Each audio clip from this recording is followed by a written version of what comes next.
साथियों, जैसे तैसे करके इस महंगाई और बेरोजगारी के दौर में और किसान विरोधी नीतियों के बावजूद इतनी ज़्यादा लागत और उसकी कीमत पूरी ना मिलने के बाद मंडियों में लूट खसोट के बावजूद भी किसान जैसे तैसे करके संघर्ष कर रहा है। और अब उसको पूरी तरह बर्बाद करने के लिए एक तरफ तो भारत अमेरिका व्यापार समझौता सरकार ने कर लिया है, दूसरी तरफ एक तुगल की फरमान जारी करा है कि मंडियों में जो किसान अपनी फसल को बेचने के लिए जाएंगे तो उनको रजिस्ट्रेशन के मालिक को वहाँ पर मौजूद होना पड़ेगा जब उसका गेट पास मिलेगा। तो एक तो पहली तो बात यह है कि दूसरा इन्होंने ये कहा कि ट्रैक्टर जो होंगे उस ट्रैक्टर की नंबर प्लेट और ट्रैक्टर का नोट करा जाएगा जिसमें गेहूं किसान लेकर के आएगा।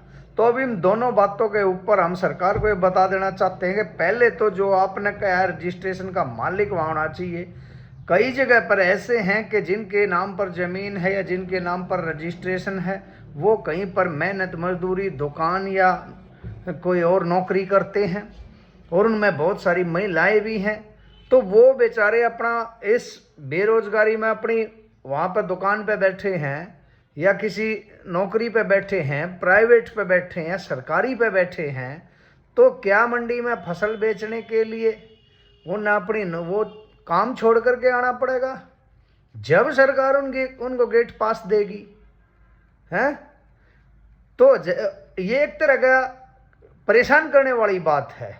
और क्या हमारी बहन बेटियां जो होंगी वो मंडी में सिर्फ इसलिए अपने काम को, अपने बच्चों को, अपने परिवार को, अपने बुजुर्गों को जो दवा दारू जिनकी चल रही है, जो बीमार चल रहे हैं, उनको छोड़ करके जाएगी कि उसके बिना उसका गेट पास नहीं मिलेगा? तो किस तरह के बकवास फैसले सरकार आए दिन लेकर के आ रही? कौन लोग इनके सलाहकार बैठे हैं जो मूर्खों की भांति फरमान जारी करवा रहे हैं? दूसरा ट्रैक्टर के रजिस्ट्रेशन का है।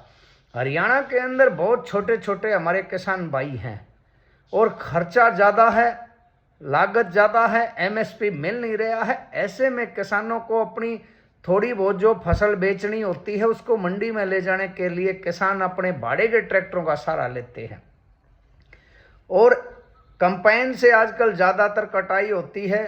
भाड़े के ट्रैक्टर में एक ट्रैक्टर 10 किसानों के फसल मंडी में, गेहूं मंडी में ले जाता है।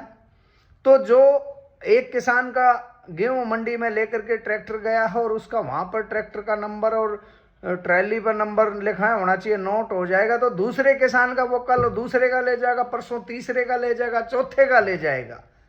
क्या इस तरह से किसानों के सामने अपनी फसल बेचने में अड़चन पैदा नहीं करी जा रही हैं? क्या ये हास्यास्पद फैसले नहीं हैं? क्या ये एक विवाद को जन्म देने वाले फैसले नहीं हैं? ये सारी की सारी शर्तें बिना मानने वाली शर्तें हैं। किसान इन शर्तों को कैसे भी स्वीकार नहीं कर सकता है जो सरकार आए दिन लेकर के आ रही है। अगर किसानों से इतना ही दिक्कत सरकार को है तो इनको सल्फास की गोली खवा दो किसानों को और इनके परिवार के ऊपर कोल्हू फिरवा दो। आप इसमें देश में आप रहना चाहते हो तो इसमें एक गधों का देश हो जाएगा, फिर इंसानों का देश और मेहनत का स्वाभिमानी लोगों का देश थोड़ी रहेगा। तो ये और यूनियन वाले भी सारे के सारे यूनियन वालों को हम देख रहे हैं। हरियाणा के अंदर इतनी यूनियनें हैं, सभी नेता अपने आप को भारी यूनियन और क्रांतिकारी नेता होने का दम भरते हैं, लेकिन किसानों की फसल मंडियों में जाना शुरू हो गई है, खरीद शुरू हो जाएगी और इस तरह का बेतुक फैसला लेकर के सरकार आ रही, उसके विरोध में कोई भी यूनियन सामने नहीं आ रही है। ये भी बड़ी ताज्जुब की बात है। तो मैं भारतीय किसान यूनियन एकता सिद्धपुर प्रदेश उपाध्यक्ष इस फैसले का विरोध करता हूं और सरकार से गुजारिश करता हूं, भगवान सरकार को शुद्ध बुद्धि दे। इस नवरात्रों के पावन पर्व में सरकार को शुद्ध बुद्धि आए और सरकार इस फैसले को उल्टा ले और जिस तरह से लगातार किसान अपनी फसलों को बेचते आ रहे हैं उसी को व्यवस्था को सदृढ़ करके मजबूत करके किसानों को किसी भी तरह की परेशानी ना आए ये सुनिश्चित करें।